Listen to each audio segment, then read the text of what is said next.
जी पहले तो राधे राधे आपको हमारे चैनल की तरफ से। और सबसे पहले तो आप हमको अपना परिचय देते हुए राधे बताएं। राधे।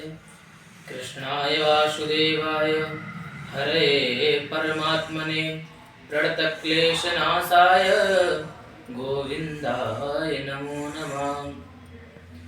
मेरा नाम आदित्य गौरव मिश्र और मैं श्रीमद् भागवत महापुराण की कथा करता हूँ।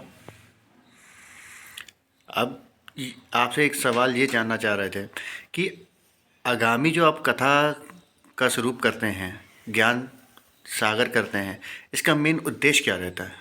मेरा मेन उद्देश्य ये है सनातन धर्म को सर्वोपरि बनाना, और यही मेरा उद्देश्य है और यही रहेगा। मैं धर्म के लिए कार्य करूँगा, सनातन धर्म के लिए, और सनातन धर्म को सर्वोपरि बनाकर रहूँगा। आजकल के जो नवयुवक हैं, ये लोग सनातन और साधना की तरफ नहीं, आस्था की तरफ नहीं प्रतीत हो रहे, दूसरी जगह पे जा रहे। तो उनके लिए क्या आपने लोगों ने सोचा सनातन को कैसे आप इकट्ठा कर सकते हो यंगस्टर्स को? ये मैं भगवान की जो कथा है, भगवान की लीला है, भगवान की भक्तों की जो कथा है, उस कथाओं के द्वारा मैं लोगों को जो नव नई पीढ़ियां हैं उनको मैं सुधारने का प्रयास कर सकता हूं और करूंगा। इसके लिए आपने क्या बीड़ा ली है? जैसे कि भगवान की कथा और यात्राएं, क्योंकि आज इस समय सनातन यात्रा निकल रही है। जैसे हमारे पूज्य बागेश्वर वाले बाबा ने भी सनातन एकता यात्रा निकाली, तो इससे जो नई पीढ़ियां ये जुड़ रही हैं और आकर्षित हो रही हैं, आकर्षित हो रही हैं, क्योंकि उन्हें पता है कि आज हमारा सनातन धर्म को अंदर ही अंदर खोखला कर दिया गया है। इसमें कहीं न कहीं संस्कारों की कमी है या उनके पेरेंट्स उनके ऊपर ध्यान नहीं दे रहे, उसकी कमी है?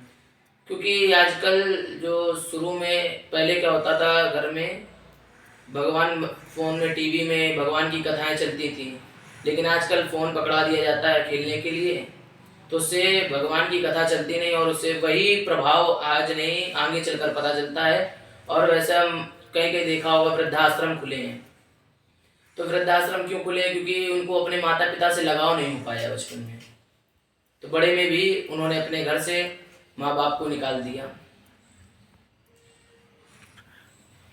आप जो कथा करते हैं, इसमें भागवत की कथा करते हैं, इसमें कुछ चीज़ें हम लोग को ऐसे आप लोग ज्ञान दे सकते हैं चैनल के माध्यम से कि लोगों तक पहुँचे, जो अभी तक आप कथा में नहीं पहुँचा पाए हैं?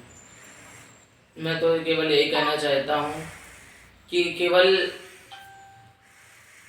लोगों को अपने धर्म के प्रति निष्ठुर रहना है, धर्म के लिए लड़ना है, धर्म के लिए कुछ भी हो, जो हो वो करना है। और धर्म के लिए, और ये जो भागवत कथा है धर्म के लिए ही है।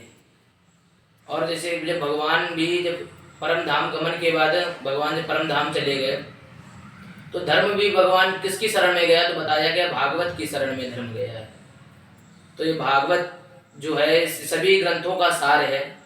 और ये कहना चाहता हूँ कि भागवत की कथा से जितनी भी पीढ़ियां हैं सब सुधर जाती हैं, और आगे भी ये भागवत कथा श्रवण करेंगे लोग, तो वो अपने जन्म से क्या, अपना उन्होंने जितने भी मतलब पाप होंगे सब उनके नष्ट हो जाते हैं।